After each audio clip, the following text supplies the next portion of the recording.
Buenos días amigos, gracias por estar con nosotros nuevamente en el programa. Vamos a entrevistar ahora al doctor Neantro Saavedra, que es doctor en matemáticas y doctor en economía, en matemáticas en la Universidad de París y en economía en la Universidad de Columbia, quien nos trae una serie de novedades. En primer lugar, el Banco del Conocimiento, veremos de qué se trata. Doctor Neantro Saavedra, ¿qué cosa es el capital humano? Es un término que en diferentes contextos se interpreta de varias maneras. Para tomar el más estrecho, para empezar, en el contexto de una empresa, el capital humano se considera los conocimientos específicos que los funcionarios de esa empresa tienen y que son útiles a la operación de la empresa. Es por eso que muchas empresas tienen más valor, no por los equipos y recursos físicos que tienen, sino por las personas que han formado a lo largo de su periodo. Ha habido ocasiones en que empresas son adquiridas por otras específicamente para poder atraer todas esas personas. Ahora, en el contexto de un país, el capital humano es la suma de los conocimientos y capacidades que están incorporadas en los individuos que hacen parte de ese país. En realidad, el capital humano es el recurso más valioso que cualquier país posee. Hoy en día, cuando los países se miran entre sí y se comparan, se miden mutuamente, no están pensando en cuántas reservas tienen dentro de su banco central o en los recursos materiales en su subsuelo. No es que no sean sin importancia, pero lo más importante es qué es lo que las personas que viven en ese país son capaces de crear, de hacer. Es por eso que países como Japón, por ejemplo, que mencionaste hace poco, donde yo pasé muchos años, son países muy ricos, porque sus ciudadanos son capaces de hacer muchas cosas, a pesar de que el país en sí, en términos de recursos físicos, es muy pobre. Nos acompañan en el panel Maritza Puray, que ya ustedes han escuchado sobre biología molecular, y Alfonso Gala García, que viene de Brasil, de la Universidad de Minas Gerais. Él es un médico odontológico, quien participa en el panel para hacerle las preguntas que crean conveniente al doctor Neantro Saavedra sobre el tema de capital humano. Bueno, pero ¿cómo es que esto se materializa en dinero? Con el capital uno siempre está relacionado con él. ¿Cómo puede esto materializarse y sobre todo cómo uno puede invertir en este tema de capital humano? Claro, bueno, ese es un punto creo que muy importante que tú señalaste y yo debería haberlo explicado un poco mejor en mi respuesta anterior. Bueno, capital.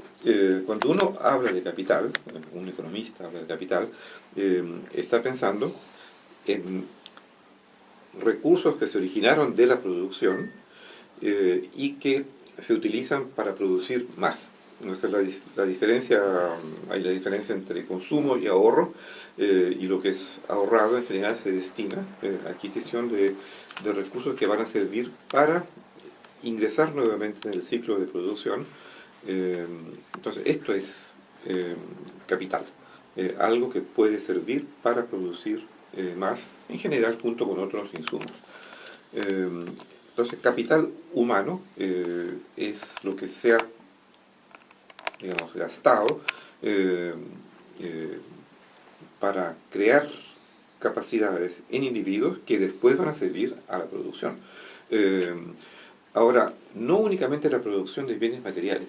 En realidad, en el caso de seres humanos, es muy importante la producción de diferentes objetos que sirven para nuestro bienestar. Algunos van a satisfacer nuestras necesidades materiales y otros nuestras necesidades espirituales.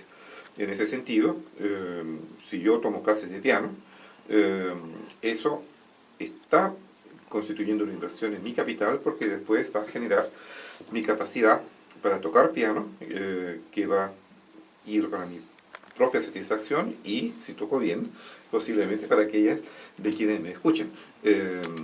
Entonces, esto es por qué se llama capital humano, porque sirve para generar un resultado que es útil para nosotros.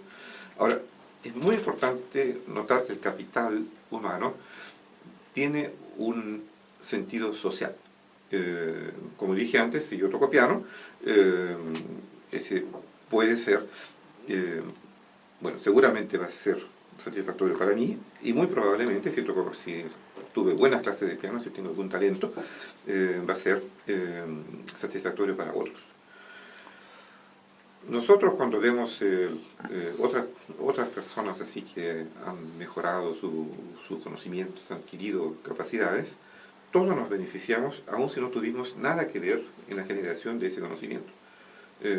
Si yo salgo a la calle y hay un policía, por ejemplo, que está dirigiendo el tránsito y me ayuda a cruzar la calle, bueno, esa es estoy beneficiándome de la inversión que hubo en la capacidad de este señor o señora que está ejecutando esa función.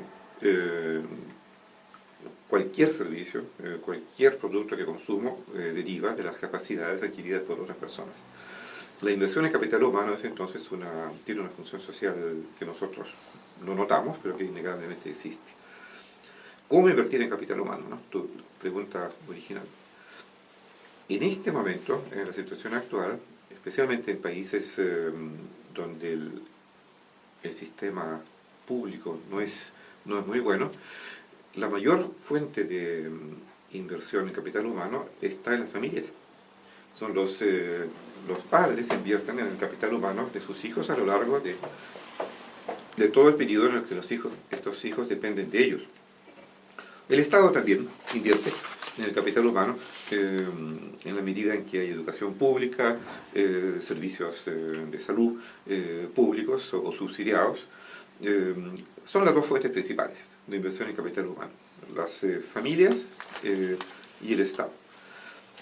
Pero la carga mayor en este momento está en las familias. Ahora bien, en el momento que un país empieza a invertir en capital humano, lo puede hacer el Estado, lo pueden hacer las personas, y estos van a obtener la rentabilidad de esta inversión. Si tú estás proponiendo una especie de banco del conocimiento, ¿cómo tú lo explicas, lo describes? Claro, el término, en primer lugar, el término de banco del conocimiento es un término, creo que es bastante bueno, pero que puede inducir a veces a pensar que es un depósito de informaciones, como una base de datos. En este caso, el banco de conocimiento del que estamos hablando es un banco de inversiones. Es un banco que va a hacer inversiones en la generación de capital humano, en estos conocimientos, habilidades que los individuos tienen. Ahora, el punto de partida de esta proposición, no sé lo que me llevó en parte a esta propuesta, es la observación de que, primero, en países como los nuestros, o sea, países como Perú, Brasil, países en desarrollo en general, una gran parte de la población no tiene acceso al conocimiento. Porque la forma como la inversión se da hoy en día, que es fundamentalmente por parte de la familia, bueno, estas familias no tienen recursos para financiar la educación de sus hijos. Entonces, esta es una grave deficiencia, realmente es lo que más, el mayor obstáculo para el desarrollo de países, de nuestros países. La otra observación es que, aún en países desarrollados, donde las familias sí tendrían condiciones de financiar la educación de sus hijos, no hay un incentivo decreciente para que esto ocurra. De hecho, la inversión que las familias hacen en sus hijos no es realmente una inversión, es un donativo. se está entregando esto a los hijos. Más adelante, los hijos podrán, en la mayoría de los casos, no va a haber una restitución de estos recursos. O sea, finalmente, doctor Saavedra, ¿cuál es su propuesta que tiene para nuestro país ávido de invertir rentablemente? El interés principal es poder atender a las necesidades de, yo diría, posiblemente millones, por lo menos centenas de millares de niños que no tienen acceso a una formación adecuada. Y al hacerlo, no es solamente un objetivo de una mayor justicia social o equidad, sino que es el propio beneficio del país que realiza su potencial verdadero. Puedes levantar las manos para que no tiemble. Levanta los brazos para que no tiembles. Sí, continúa. Sí. Bueno, muchas veces he dicho que Perú es un mendigo sentado en un banco de oro. Esto es, bueno, es porque este mendigo no ha tenido los conocimientos, la información necesaria como para poder aprovechar las riquezas que tiene. En este caso, el banco de conocimiento daría la capacidad para el país de desarrollarse plenamente. Bueno, hasta ahora en realidad yo he hablado sobre las motivaciones de la propuesta, pero no he mencionado cuál es la propuesta en sí. Creo que este sería un momento oportuno. La idea básica aquí es que en vez de que sean las familias que financien a sus propios hijos, la sociedad en su conjunto, a través del sistema financiero, el sistema que yo estoy proponiendo y que incluye el banco de conocimiento, como tú lo has muy bien bautizado, a través de este sistema financie al conjunto de jóvenes de la generación siguiente. Son dos cambios importantes que ocurren desde el sistema actual al sistema propuesto. Uno es que el flujo de recursos no se dé al interior de la familia, sino se dé de una forma socializada. Y lo segundo es que este flujo no sea una donación, sino que sea un préstamo. Esta segunda parte puede ser mal interpretada, puede haber personas que digan, pero bueno, ¿cómo los padres van a dejar de preocuparse por el bienestar de sus hijos?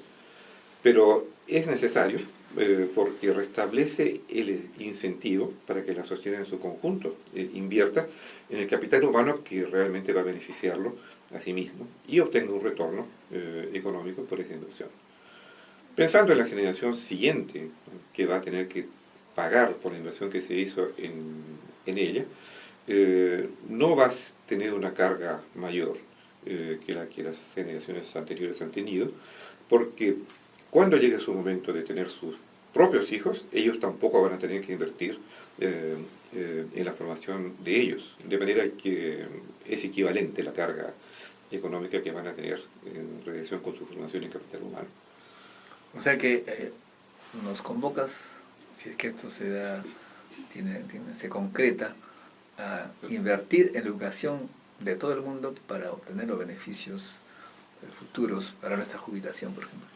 Exactamente, y muy importante, no es que esté dudando así del altruismo tuyo o de mis amigos próximos, pero la motivación para hacer esa inversión va a ser buscando el propio interés económico de quien invierte y no necesariamente el bienestar de la próxima generación, aun cuando este va a ser el resultado de la acción.